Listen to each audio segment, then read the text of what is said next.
Have you ever felt like you're just stuck on a financial treadmill? You're earning more money, but somehow you never really seem to get ahead? Well, you are definitely not alone. Today, we're going to dive into a really powerful new way of looking at money that could honestly change everything for you. And it all starts with a story that on the surface makes absolutely no sense. Back in 2003, one of the most famous, most dominant athletes on the planet, Mike Tyson, went completely broke. And we're not talking a little bit of debt, we're talking $30 million in the hole. But that's not even the most shocking part. The truly mind-blowing part is how much he had earned over his career. Over $300 million. Just let that number sink in for a second. $300 million. And yet, poof, it was all gone. And this crazy paradox, it forces us to ask a really, really important question. I mean, clearly, a lack of income was not Mike Tyson's problem. So if earning a massive amount of money doesn't guarantee you'll be financially okay, then what does? Let's figure that out. This right here, this is what we can call the money paradox. And here's the thing you have to understand. Mike Tyson's story, it's not some weird celebrity fluke. No, it's just a really extreme, public example of a problem that affects millions and millions of people. Get this, one study found that a staggering 78% of American workers are living paycheck to paycheck. What that really means is that the vast majority of people, no matter how hard they work, are just one single emergency, one car repair, one medical bill, away from a total financial crisis. And if you think, oh, well, that's just a low-income problem, think again. This is the part that really highlights the core issue. Even among people earning 6 figures a year, 1 out of every 10 of them is in the exact same boat. They have nothing left at the end of the month. That proves it. It's not just about what you earn. The problem goes way deeper.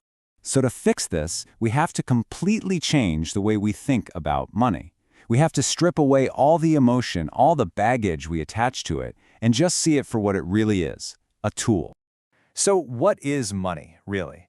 It's not the root of all evil, and it's definitely not the source of all happiness. It's just a neutral tool. It's a way for us to exchange value with each other.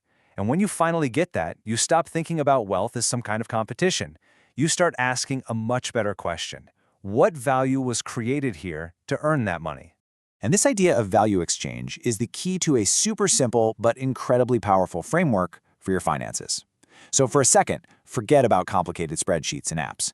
Just think about these two concepts, production and consumption. Okay, so think of it like this. On one side, you've got production. This is all the money coming in. It's the result of the value you're creating for the world through your job, maybe a business or a side hustle. And on the other side, you've got consumption. This is all the money going out. It's you using the value that other people created, your apartment, your Netflix subscription, the food you eat. Your entire financial life is just a balancing act between these two forces. And this quote right here, it just hits the nail on the head. It reveals the real problem for most of us. For Mike Tyson, for that person earning 6 figures but still living paycheck to paycheck, their problem wasn't production. It was consumption. It doesn't matter how much you earn if you spend it all, and then some. So logically, the very first step to getting out of this cycle is to focus on the money out side of the equation. It's all about mastering your consumption. But if it's that simple, then why is it so incredibly hard for so many of us? Well, the answer is that our own brains are often our worst enemies when it comes to money. We're actually wired with these, let's call them glitches or cognitive biases that make it really difficult to do the sensible thing. Let's look at 2 of the biggest ones. First up, there's something called the ostrich effect. You know this feeling. It's when you've had a big weekend, you know you spent a lot of money, and you actively avoid looking at your bank account. You just don't want to know. You're hoping that if you ignore it, the problem will just magically disappear. Spoiler alert, it never does. And then, of course, there's the classic trap, keeping up with the Joneses. But here's the thing. In today's world, the Joneses aren't just your neighbors anymore. The Joneses are the thousands of people on your Instagram and TikTok feeds, all posting their highlight reels, which creates this enormous, unspoken pressure to spend money just to feel like you belong. So how do we fight back against our own brains? It's a really practical 3-step process. First is awareness. You cannot change what you don't measure. You have to track every single dollar for a month. Just see where it's going. The results will probably shock you.